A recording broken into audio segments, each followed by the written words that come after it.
dun dun. We're going to the moon. We're going to the moon tonight. No, we're not going to the moon tonight, John. We're going to MBE's reviews, and it's a television review. Once more, we're continuing the series of Scam 1992, the Harshad Mehta. They were scanning his details, Stephen. Yeah. In fact, there was a discussion on episode 6 about the word scam as well, which was very interesting. Mm-hmm. We'll get there for the next show, but we're going to be talking about episode 5 just now. Kundli Mine Shani is the name of this episode, yes. John. Rated 9.2 out of 10 on IMDb. And as always, I'm just going to read this short little synopsis of what's happening in this episode before I pass it over to yourself. Yeah, get out. For obviously this review experience. RBI governor on seeing fishy transaction in Harshad's SBI account ask the bank to keep a close eye on his fund movements. Harshad, in his safeguarding attempt, tries to sweep the 500 crores off the books. Will this go unnoticed now, John? No, we actually did a little investigation because we didn't know obviously the currency exchange rate for 500 crores. I naturally assumed, and unnaturally assumed, that it was maybe about 100 grand in sterling, pound sterling, that is. Yep. Far from it. 4.5 million in today's and of course, rate. Inflation. This is 1992 we're talking about. So it's probably closer to about... someone told us how much it was. It was insane. Absolute insanity. Exactly, John. And I think that was when we did... I think it was episode 1, wasn't it? When we were talking about the little informant. But, yeah, I mean, this... I know we'll get into the sort of tone and stuff like that. We say this probably every week. This series just gets better and better as far as I'm concerned. Yeah. Episode 4 last week was fantastic, but 5 and 6... it gets dark as well. That's the other thing we'll talk about, obviously, is the tone and the mood change in this, especially from Harshad. I think his persona totally changes in this next 5 and 6 episodes. So I'm going to hand it over to you now, John, anyway, to take us through this review experience, but I thoroughly enjoyed watching these 2 episodes. Yeah, Stephen, so did I. That's a short little review, so people who like to moan about how long these reviews are, that's a short review. Really enjoyed these 2 episodes. Harshad's really, really getting destroyed now by the RBI, the investigative sort of group led by Venka Taramanan or something. I can never say his name. It's incredibly long. Different guy in these 2 episodes. The shit's hitting the proverbial fan. This guy, the sort of jokey and facade is starting to slip. He knows he's in deep shit. Deep doo-doo, as they like to say, I think, in Star Wars, the prequel trilogy. And he becomes a different man. But Stephen, he's not a different man at the beginning of episode 5. Everything is fine and dandy, as we like to see here in Scotland. He's putting on the charm offensive. He knows that there's been some investigation into his files, his physical files. They can't get access to his IT files because he's conveniently got a password on it. And the guy who deals with the password is on holiday. He's never coming back. We know he's not coming back. She goes out on a charm offensive, does a little interview, and I loved, obviously talking about the explosion of the market under his bull run, because he's the bull. Yeah. And he says, well, I don't smoke, but I always carry a lighter in my pocket to create an explosion. And I loved the visuals. It went from a side shot of him being interviewed to a grainy 90s visual of the actual interview. Loved that, loved the flip, technically. And this guy's just, he's charismatic, sort of facade-like best in that opening minute or so. What did you make about that? Because obviously things go dark for John, Harshad quickly. I think Harshad's always comfortable when he knows information up front, because he can turn the charm on, and he does that for the first maybe few moments of this episode. I would say it's probably the last time we see him like that for a while, because after that he's on the back foot, because everyone's after him. Everyone, piranhas. All these different groups, but I know you mentioned it in the notes as well, that they all know what he's doing. They can't do anything about it. That's probably the most frustrating thing. We've had a graphic up here for the entire time. It's nothing even remotely relating to this, but look, I digress. We'll put that up. It's not Just Cause or whatever that was. That's a graphic from about 6 months ago. We do apologise, guys. That is, I keep tinkering around with Streamlabs, the OBS, and it keeps resetting the settings, and we're getting graphics from movie news from about a year ago. So not talking about Just Cause. It's there you go. Scam 1992, the Harshad Mehta story review. But Stephen, we get there in the end. We get there in the end. It's been a shambles. We'd done a stream. It was sitting for about 15 minutes because there was technical difficulties. We're back now though, hopefully with a bang. I'm seeing something about the bitrate being lower, but we don't give a shit about that. Not a tiny little shit is given about that. No. Not a little rabbit pellet size. But look, I digress, man. You're right. He is on the back foot after this, and really the guy who starts it is this I'm going to try and say his name here. Venkataraman. Good attempt. Head of the RBI, in a sense. He's the RBI governor. Yeah. He advises all of the banks, the traders, to start to try and reduce the market. It's in a boom. It's highly speculative. It's unstable because of Harshad financially doping it with banks' money that he doesn't actually have receipts for or anything like that. He's financially doping the market. BRs. He advises them, the BRs, to drop the market, and it has an immediate effect. It drops 400 points. And this ex-bull who's trying to advise him, look, don't go after Harshad, let the bull do what he's got to do. Yeah.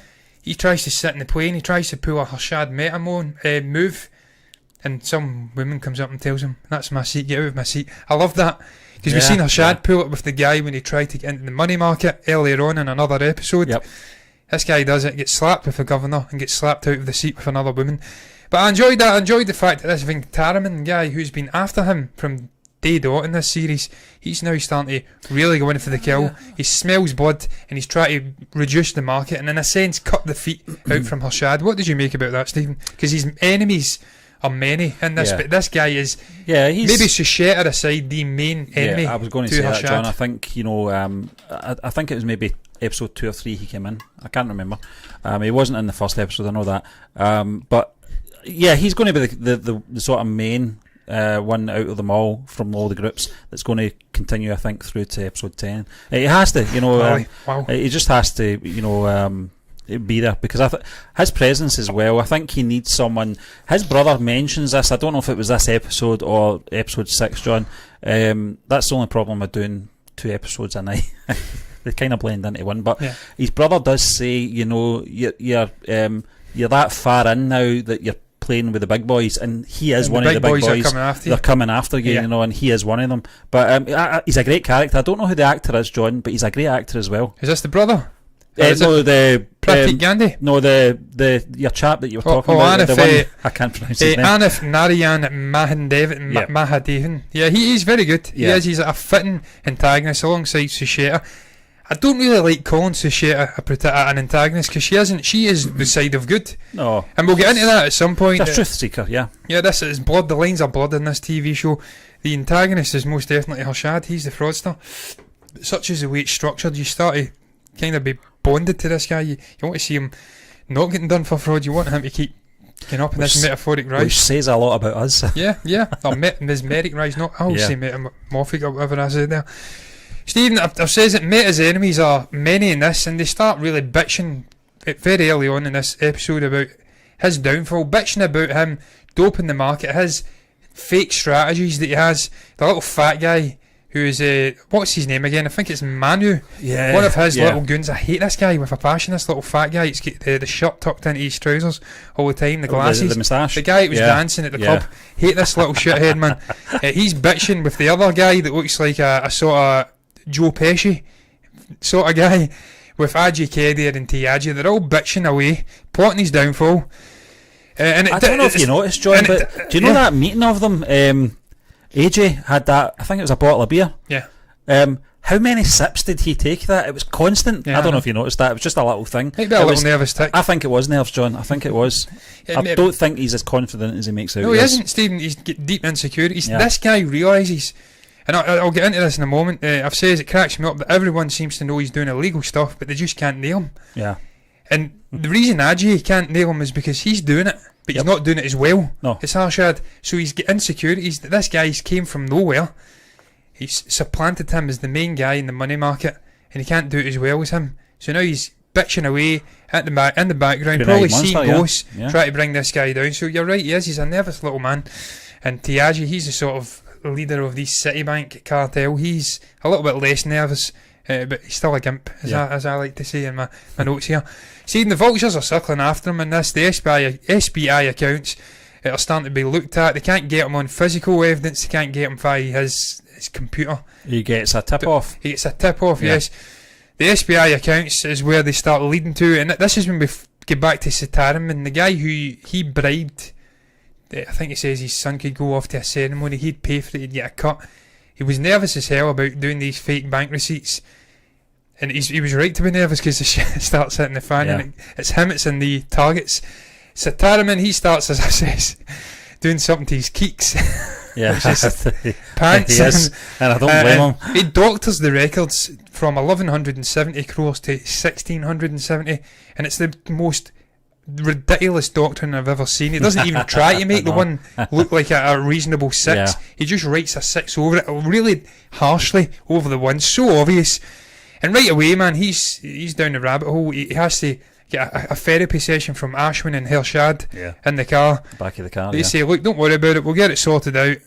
But this guy's a nervous wreck. He goes off with his son to this ceremony. What did you make about that, Sitaraman? Because this guy cracks me up. He's just a little nervous wreck of a guy. But, he's got a way about him too. There is a comedic way about him as well. There's something about him, he knows that this day is coming, and it's finally came. I didn't think it would be this soon into the series. I thought it would have been maybe the last couple of episodes. But there's obviously more to come about this. How this is going to pan out. Steve, I've got a theory on that. We've not seen it all yet. No. This is us now, episode 6, caught up with the current day, i.e. 1992. Yeah. I think the taking down of Harshad and his financial empire will be long and winded. They'll have to get the details. They've released this newspaper, which we'll get into in the next episode, not naming him. I think it's going to be long and winded. He'll fight like hell to try and get out of it, and this is why the last 4 or 5 episodes, whatever it is, are going to be present day 92. Try to take this guy down through investigative journalism and stuff like that. I can't wait to watch it, I tell you. It's getting better and better. I know we talk about it in every episode, but it's a well written show, and the characters are developing every episode as well. Fleshed out brilliantly. But I know we'll get into obviously the technical stuff and all that eventually. But Sitaraman, he's a great addition because as serious as this is, there was some light moments in there, and the way that they had to try and handle him, Harshad in the back of the car with him, try to calm him down. Just say, don't worry about it. Just go on vacation, go to your son's ceremony. Don't worry about it, We'll deal with it. We'll deal with it. Exactly, He does deal with it, but not the way that he wants. But then, obviously, they have to bring him back. The bank officials, it's when they discover it. That's probably the sort of peak moment of the episode. When they discover the doctoring of the books.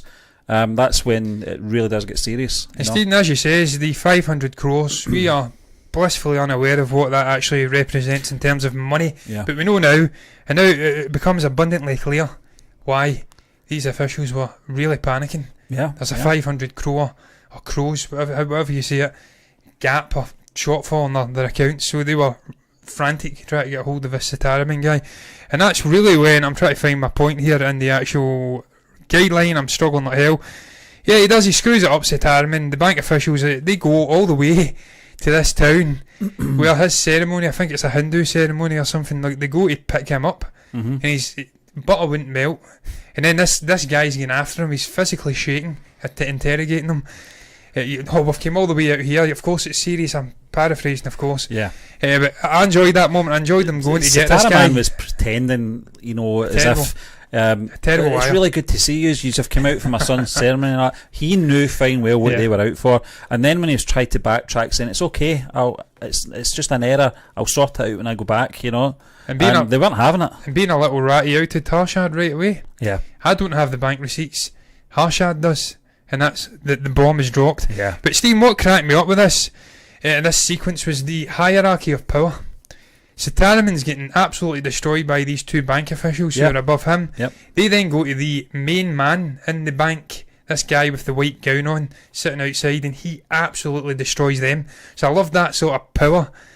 This guy's slapping Sitaraman down, this guy then gets slapped down. Do I look like a guy a debt collector or something? I go out and do this job, you do it, you deal with it, it's your problem. He deals with the government officials and stuff like that. Exactly. He deals with the big boys, because he's one of the big boys. So you go and get Harshad and deal with it. This is your problem. It's funny that he doesn't regard Harshad as one of the big boys, though, isn't it? Well, Harshad, Stephen, that's the thing about him. He's always an outsider in this TV show. From the get-go, he's been an outsider in the stock exchange. He rises up against a fight against the will, if you like. Goes into the money market, an outsider. Yep. But he's never accepted by the likes of Adji, They underestimate him all the time. They underestimate him. They disrespect him, Stephen. And that's why you're kind of on his side. Because even though he's defrauding the country, he's using government money, Indian money, the country's money, for nefarious deeds. He's not doing anything. He always pays them back. Everyone gets a profit in the end. So I don't know. And that's something that becomes more and more of an issue in the 6th episode when Susheta starts getting after him. People are trying to explain to her, look, everybody's doing this. Yeah. It's not about the process, it's about the breakdown in trust. Said he does it as well. Yeah, he does it as well. It's the breakdown in trust in the system. Yeah. He's doing it to a level never seen before. That's the issue. But I maintain, look, this guy died, Stephen, a long time ago. He died at the age of 47, Harshad Mehta, the real Harshad Mehta. Had a heart attack. 2001, I think he passed away. He was only convicted of free of the many sort of things that they try to get him on. So I maintain this guy wasn't a bad guy. He was a fraudster, but he was a good fraudster. But look, we'll get into it. We'll find out what really went down as this season goes on. If it's true, that is what we're actually seeing in this. It's not all fairy tales. But obviously, they're suckling him. There's deals getting done all over the place. What cracked me up in this episode was this SBI Bank, the State Bank of India. Huge big bank, one of the biggest banks in India. Owed 500 crore, there's a shortfall. This guy's fraudulently taking their money, invested it in the stock exchange. He's not even one bit up nor down about it. He's going into the office and saying the tea's tasting, the SBI's tea's a little bit very bitter today. Ask them to put some sugar in the future. Yeah, he's committed fraud on an unbelievable level, and he doesn't give a shit. He is still the power with these goons, these underlings in this bank. That cracked me up, man. The fact that he genuinely. He still is. He's a presence, a financial presence, a celebrity. He's like the eye of the hurricane. Everything else around him's manic. And certainly all the people around him are all stressed. This a little baldy guy. That's what I want to know. Where's he? He's the man that showed him around the exchange. Well, he was a driver. Was he the driver? He was a driver when the Sitaraman in the car. That was the only time you really saw him. He seems to be getting watered down a little bit just now, which I suppose when you're at the level that Harshad's at, and how deep he's in it. You don't worry about a chauffeur. These kind of characters. He was a partner last week. He thought he was anyway.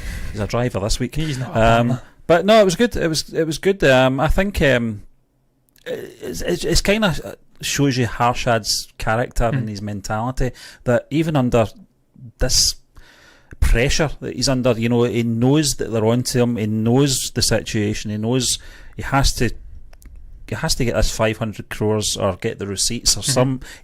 He's come up with all these excuses as well about obviously the bust. It was he can't get into his IT department and stuff like that because of what happened in the previous episode, to retrieve the bank receipts and stuff like that. So it's all these excuses. It's delay tactics, and when he gets to this point, he's in control. I don't know how he manages that. Most people would crack under the pressure, like Sitaraman. He says it. He just doesn't. There's something about him, and I think it's when he knows. He knows when they know, if you know what I mean. Yeah. He has this ability to just shift the power back in his sort of his possession and use it to his advantage. It's a charisma. The guy is genuine. You have people in the world, real people who are so charismatic. It doesn't matter what they've done, how much shit they're in. They can use that charisma. If that was me, I would crack. I would be crying. I would be crying. The guy genuinely thinks he can dig himself out of any hole. He says that to the bank manager or this head of this department. Look, don't worry, I'll get the money. I will. I'm trustworthy. Guys, he's used 500 crores of money, but he's trustworthy, and he believes he can get himself out the hole, and he does get himself out the hole, but it doesn't go according to plan because AJ or Ajay, whatever you call him, and Tiaji, they just can't handle the fact that he's managed to get, I think it's 494 crores. He's 6 short. Yeah. The market's shut down. It's in a strike, so he can't go in and obviously gamble in the market to get the money. Yeah. And this is why they're frantically trying to get this story out to bring him down, topple him before he can get the money back. They have to keep the market closed for a few more days. And it's Manu in Bombay. He's the sort of main guy. He can keep the strike going. Yeah. They all sort of get together and plot the downfall of Harshad. Sadly, They decide they're going to release this. They're going to leak the story of what's happening in SBI out to the press. And I say that they can't handle being shafted again. They're sad little shits. But Steve, I tell you what, I loved the amazing overhead shot in the SBI office. Going across to the desk of, I'm going to try and find the guy's name. I wrote it down in the episode down here. It was, what is his name? Where the hell is this guy's name? Cannot find it for the life of me. But the little informant guy. Well, John, it goes over his desk and the phone's ringing. It was a beautifully shot scene. And that links back to the first episode, John, which you want to talk about that as well, about the way that Indian television structured, and not movies, just movies as well. The way that the patience, it's a patient game they play. But I know you want to talk about that. But I thought it was great. It was a great link, John, to back to that first episode, because we knew it had to come sooner or later. I actually thought it would be near the end of the season, rather than halfway through it. See, I had concerns about that. The structure of this TV show. We were doing so much in so little episodes. We had a vacuum of episodes left. How are they going to do all of this? John, they went from the 1970s right into the 90s in one episode. The first episode. Ridiculous. And I thought, geez, what are they doing? But there's obviously so much happening in 92 with this guy. It's going to take... The scams occurred in 92. The actual toppling and convicting this guy, going through courts, it's went all the way through to 2001 until his death. So there's a long time still to go. I haven't done my research on the guy because he's a fascinating guy, man. Sharad Bellery was the informant. The desk, it was brilliant. I loved that scene. Stephen, you're right. Structure of this season, I've says present day. I love the way it done it. The informant, it goes all the way back to the past. Character builds Harshad, Ashwin, all of the people involved. Then it comes back at Pranev. I think's a little fat guy as well. I've really started to like that guy now. He's brilliant. He likes his Budweiser, he likes his whiskey, and he likes his partying and stuff like that. He's a good guy. I don't mind him. I thought he was a shithead at first, but he's actually decent. He was a bit stuck up. He was a bit stuck up. I don't speak to people unless they're serious and stuff. I don't deal in the penny market. I'm like a shithead, but he's actually decent, man. But the way it did, it went back to the 90s. It done character building, then it comes back 5 episodes later to where we were at the very beginning with the informant. That's something, Steve, with Indian style. I love the Indian movies. The likes of Bahubali and stuff like that. They'll show you the present day, then they'll go off.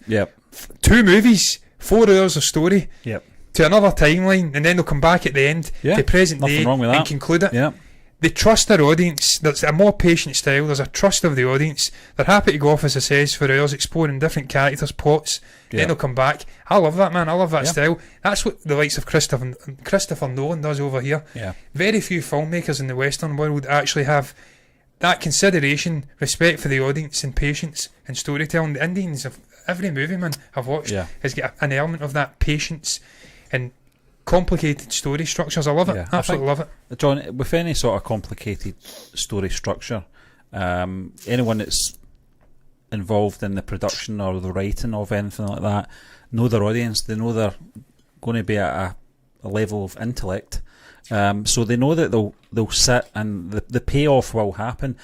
The payoff for me was obviously that link to the first episode at the very end of this episode, and that's what I like about this series. Every episode keeps you dangling on. It's a little cliffhanger at the end of every episode, and that's what I said a few weeks ago, John. I would gladly binge watch this. I would have been finished by this by now if we weren't reviewing them, but my memory's not as good as it used to be, so I think 2 episodes at a time is enough. But I do want to see what happens next, and I'm glad we're obviously doing 2 episodes per night, because I couldn't wait to see this was going to take us. I tell you what, man, there's been lots of talk about the Mandalorian in this episodic weekly format, how it's taking people back to a better time. The binging is alright, but I seen Chris Stockman yesterday speaking passionately about streaming and how binge watching and streaming things, it doesn't stick with you. Like if you take your time to immerse yourself in a cinema or watch it weekly. That's the thing, John. I said this, and I say this about anything that's well written and interests me, is that you need that time away to think about what you've just watched, what you've just digested, so you can come up with your own theories and think about what was said and understand certain things, especially if it's a complex storyline like this. Well, it's complex for us guys because we don't know anything about, obviously, trades and stocks and etc. Yeah. Oh, that's nonsense. But it's well written, John, and that's what I like about it. And I don't mind the sort of pacing of it either. I'm quite happy for us to do it. It's rapid. This way. It is. You're enveloped in it. Yeah. 25 minutes passes like that. Oh, it's like ridiculous, that. John. It is. It doesn't feel like, I think it's about a 50-minute episode, doesn't it? Rapid. It feels maybe about 25-30 minutes. It does. At best. Stephen, final thing before we round up the Fox, she says that about getting off and the patience we were talking about the structure. It's the same with characters. Yeah. Sasheta's not in this episode. No. One of the main characters, the investigative journalist, try to bring him down. So much in the last missing episode from the fifth episode. It's all focusing on Sitaraman and the other guy with the incredibly long name, who I'm going to try my best to read out again. Venkataraman. Yeah. I'm butchering that name, I do apologise. But that's what I love. Different episodes. Harshad's the main guy. Ashwin, Pranev pops in and out. Yep. Then you've got Ajay Kedia and you've got Tiaji. Then you'll have a Susheta episode with her little journalist friend. Then you'll have a Sitaraman. They dedicate little episodes to side characters, and they come in and dominate. Then it goes back and forth. I love that. One thing I'll say about the fifth episode was Harshad was hardly in it. Mm-hmm. That's the first time. It was a Sitaraman episode. Yeah, the first 4 episodes I felt was predominantly about him, and it's his story, so it should be.